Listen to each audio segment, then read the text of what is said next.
Preparando o Domingo. Alô, você que participa conosco de mais um encontro Preparando o Domingo. Eu sou Carlos André, nós vamos juntos refletir os textos do 27º domingo do tempo comum. É sempre tempo de oração, é sempre tempo de procurar a Deus, por isso escutar a palavra, escutar a Bíblia, nos inspira, nos dá elementos para que a gente possa refletir também sobre a nossa própria vida e assim fazer esse diálogo com Deus, que é esse que alimenta o nosso coração de esperança, de luz, de coragem, muitas vezes, quando o caminho se torna difícil. Por isso, vamos invocar o Espírito Santo, preparando assim o nosso coração, a nossa mente, para aquilo que Deus tem para nos falar.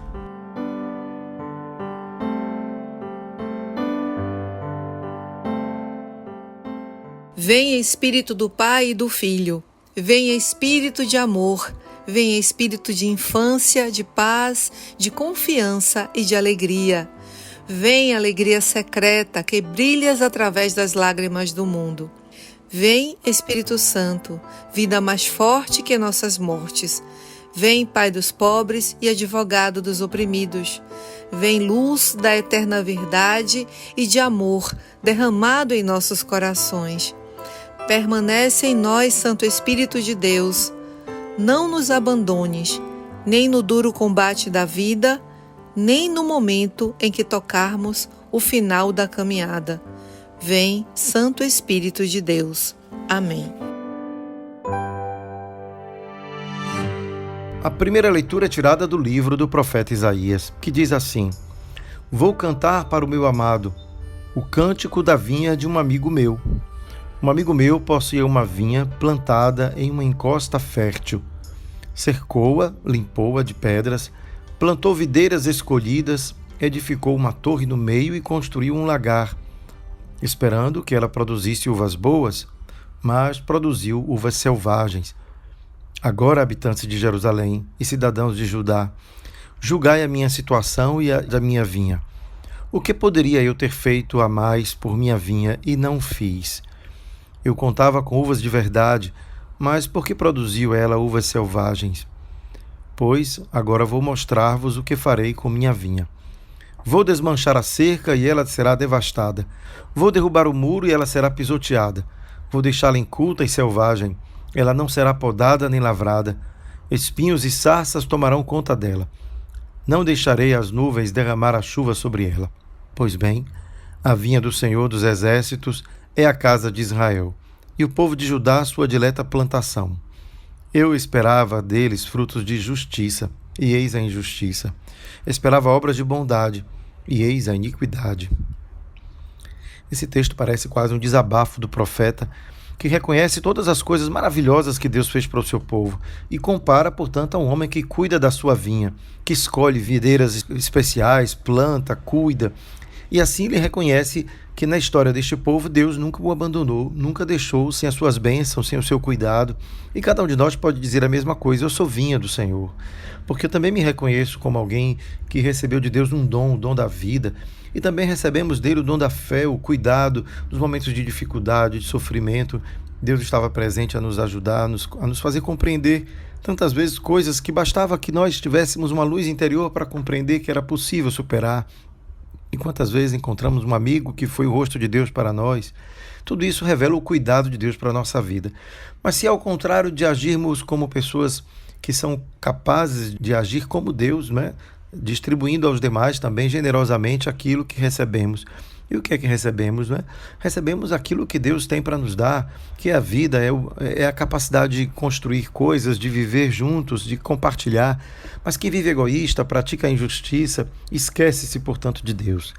E aí é o que o texto vai dizer no final. Esses são os frutos azedos, que ao invés de frutificar para uma vida mais amorosa, mais generosa, ficamos egoístas e, quem sabe, praticando a injustiça, impedimos que Deus possa, de fato, fazer com que os frutos da ação dele em nossa vida possa multiplicar-se, possa fazer com que nós sejamos também canal de luz para os outros, para quem está ao nosso redor. E aí o texto termina de maneira muito dura, né? Esperava frutos de justiça e eis a injustiça. o que faz a gente entender o quanto Deus se interessa pela vida social, né? A injustiça é algo que sempre se dá nas relações. As relações humanas são marcadas pela injustiça ou pela injustiça. Portanto, aquilo que fazemos, aquilo que Deus faz conosco deve refletir naquilo que fazemos na vida social. Isto é, na relação com os irmãos, na relação com o outro, na relação com o mundo. Isso revela os frutos da ação de Deus em nossa vida, né? E aí o texto do Salmo parece recordar-nos isso mais uma vez. Somos vinha do Senhor. A vinha do Senhor é a casa de Israel. Isto é, somos plantação de Deus. Deus cuidou de cada um de nós. Ele está ali a regar, a alimentar em nós aquilo que há de bom, aquilo que há de melhor dentro da gente. Essa é a ação de Deus em nós. Alimentar o que há de melhor dentro de nós. Mas quando não nos damos conta, ou melhor, não damos ouvidos a esse chamado, é como a vinha que dá uvas azedas, uvas selvagens. É curioso que a ideia de uva selvagem implica a ideia de uma uva que ninguém se importa, ninguém cuida dela. Mas se você descobre que Deus se importa com você, você não é videira selvagem, você é uma videira cuidada, portanto tem que dar uva também saborosa para o mundo. Isso pode ser entendido também como um dos sentidos mais importantes da religião. Poderíamos dizer, podemos buscar a Deus em uma religião? Podemos, mas a religião se torna aquele lugar onde a gente cultiva a nossa videira, onde Deus planta-nos para que a gente possa dar frutos. Daí que todo aquele homem religioso, homem de fé, que não dá frutos na sua vida, é algo realmente contraditório. Afinal, para que buscar a Deus se este Deus não te faz uma pessoa melhor? Uma pessoa mais aberta, mais justa, mais fraterna, mais verdadeira nas suas relações. Então tudo isso significa que neste texto somos convidados a fazer com que o nosso fruto, o fruto da fé, seja um fruto saboroso, que faça melhor a vida de quem está ao nosso redor também, não apenas a nossa. Dali a gente vê os conselhos que Paulo vai dar na carta aos Filipenses, a segunda leitura. Parece nos ajudar a compreender o que significa de fato, dar frutos. Quais são os frutos que Deus espera de nós? Vamos ler então o que diz a carta de São Paulo aos Filipenses? Irmãos, não vos inquieteis com coisa alguma, mas apresentai as vossas necessidades a Deus em orações e súplicas, acompanhadas de ação de graças. E a paz de Deus, que ultrapassa todo o entendimento, guardará os vossos corações e pensamentos em Cristo Jesus. Quanto ao mais, irmãos, ocupai-vos com tudo o que é verdadeiro, respeitável, justo, puro, amável, honroso, isto é, tudo o que é virtude ou, de qualquer modo, mereça louvor. Praticai o que aprendestes e recebestes de mim, ou que de mim vistes e ouvistes. Assim, o Deus da paz estará convosco. Olha que bonito que Paulo nos oferece, então. Quais são os frutos, de quem, de fato, se coloca como esta videira verdadeira? E ali a gente vê que o fruto final é o fruto da paz. Tudo aquilo que a gente constrói tem como destino final a nossa paz, a paz do mundo. A paz que traz alegria, felicidade. Não há paz sem justiça, portanto, não há como buscarmos este modo de viver que nos traz tranquilidade e esperança, senão se a gente não cultivar dentro de nós essas virtudes que promovem a paz, especialmente essas, a virtude da verdade e da justiça. Vamos então nos preparar para escutar o Evangelho, aquilo que Jesus nos ensina hoje. Aleluia, aleluia, aleluia, aleluia, aleluia, aleluia, aleluia, aleluia.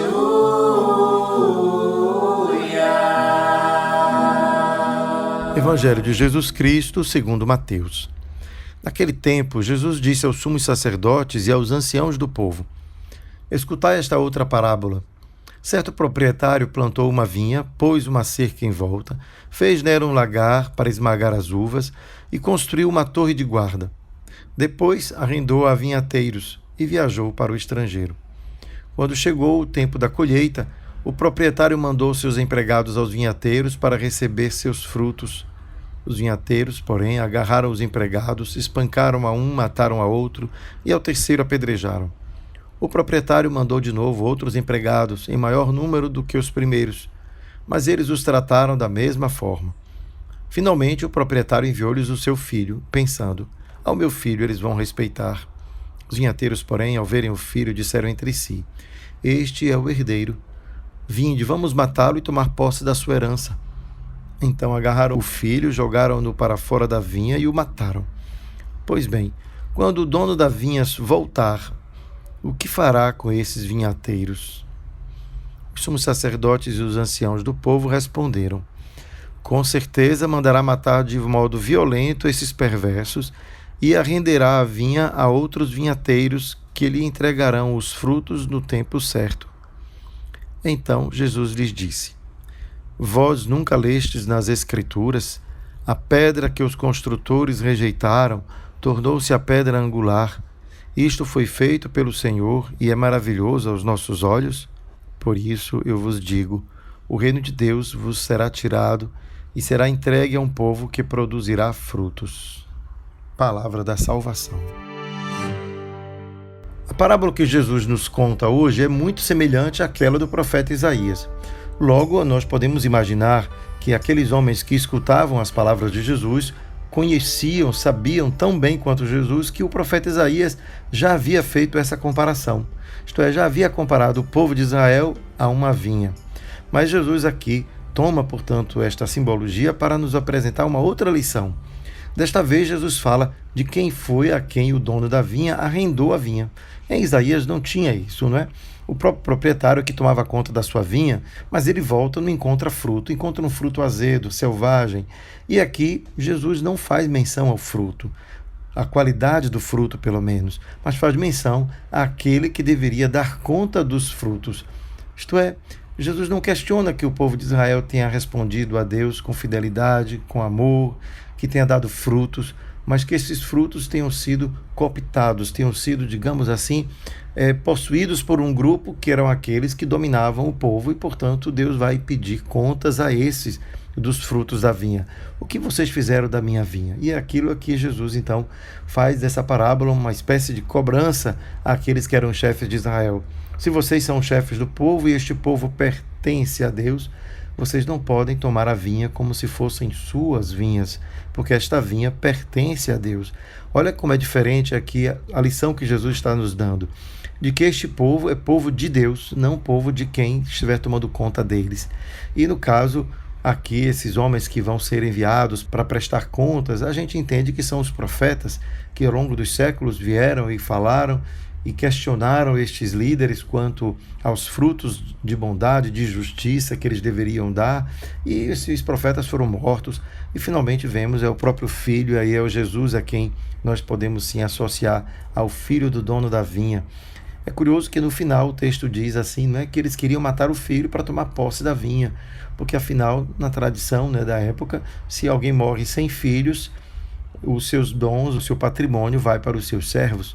E assim esses servos da vinha tinham esperança de, matando o filho, poder assim se apoderar da vinha, já que não sobraria mais ninguém ao dono da vinha a quem destiná-la como herança.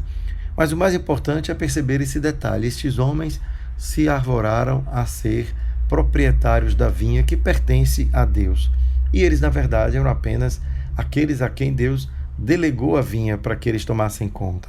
E nós podemos bem imaginar todas as consequências de uma parábola como essa. Se imaginamos a vinha sendo a nossa própria vida, nos damos conta que a nossa vida não nos pertence e que Deus nos pede contas daquilo que fazemos. Não apenas porque Deus é um juiz que nos cobra, mas para que esse gesto seja um gesto de reconhecimento. Eu não me pertenço, eu não sou meu. Eu pertenço em última instância a Deus, aquele que me criou. E o mundo em que eu estou também não me pertence. Eu não sou dono da criação para que eu possa fazer dela o que eu bem quero.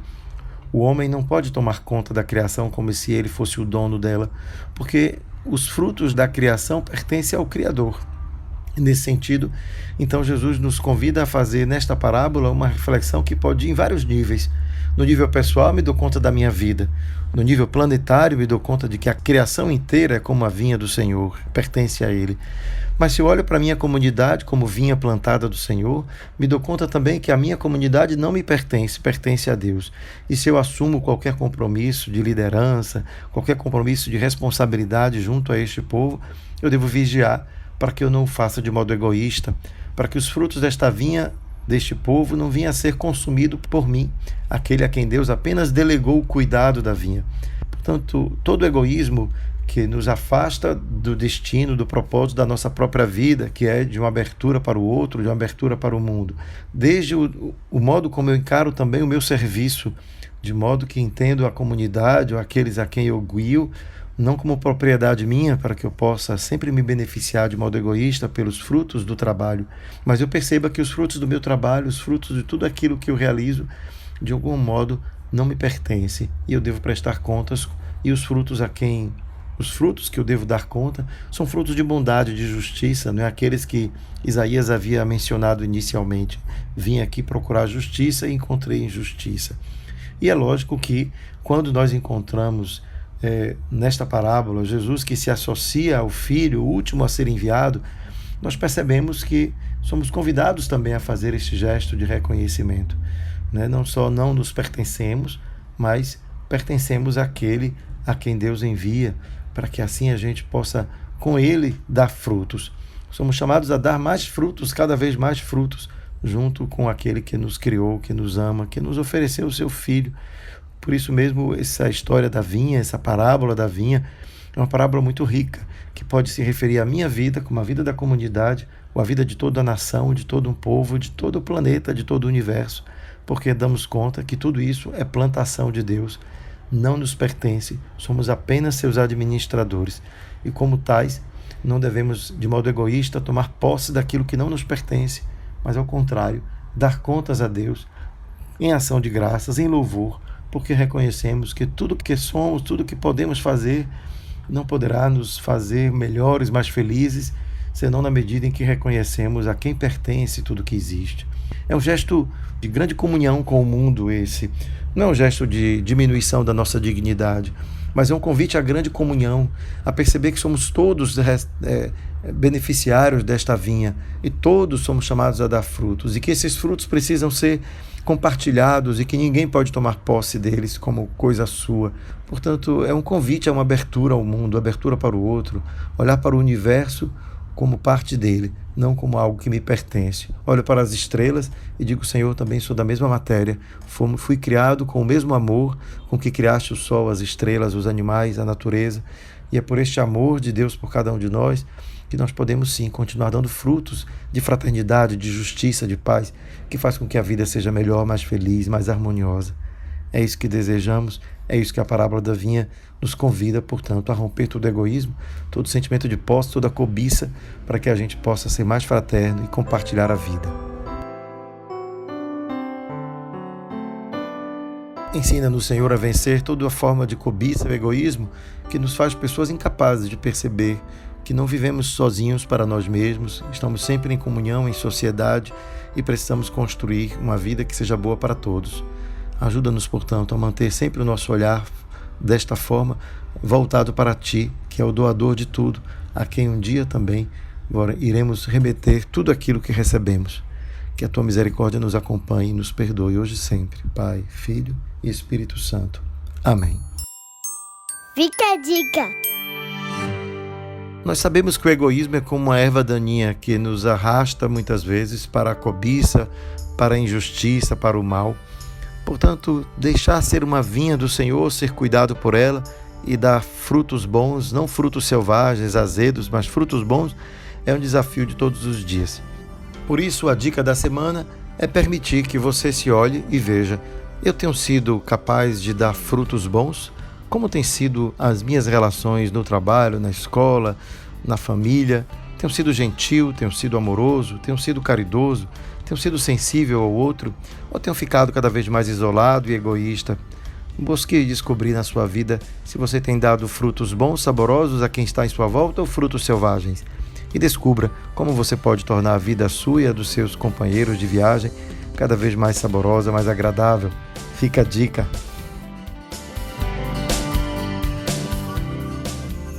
Preparando o domingo.